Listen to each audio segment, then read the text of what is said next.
Harold, can you touch upon key moments in international economic cooperation post-World War II? Sitting in the International Monetary Fund, it's, I think, tempting to say it all really begins in 1944, at the end of the Second World War, in the last year of the Second World War, when the post-war order is created with the IMF, with the World Bank.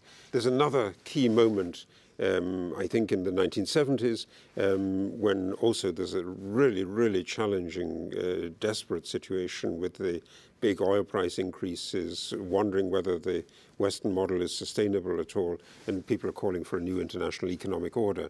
And the third moment when the international order really is remade is in the aftermath of the global financial crisis, 2008, 2009, when the G20 leaders step in and there's a new form of cooperation, a very intense form of cooperation. But now the pendulum has shifted the other way. International economic cooperation has weakened considerably as populism is rising. What does this mean for the post-war economic order? There's a fatigue that sets in, I think, after one of these episodes of big cooperation, and people get disillusioned. They think it hasn't produced all the results that they hoped for. And there is indeed a turning away. I think we see that at the moment, turning away on the trade agenda, a particular suspicion about migration, which is also one of the things that has kept the international system together. So those two elements are really driving something of a backlash, particularly in the industrial countries, and particularly actually in the countries that were at the fore of the movement to cooperation, the United States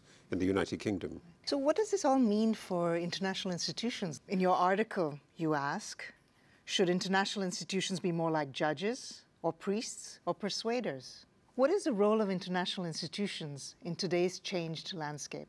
There is, I think, a requirement in some instances for some kind of judicial function, but it's very, very difficult for international institutions to do that. A better course is to think how to lay out to countries, to governments, but also to the citizens of countries, what the options are, what the consequences of particular policies would be. So international institutions providing data, but providing analysis of that data, and as a result of that, giving the possibility of really guided, informed, and good choices about the future. So what is the future of global economic cooperation?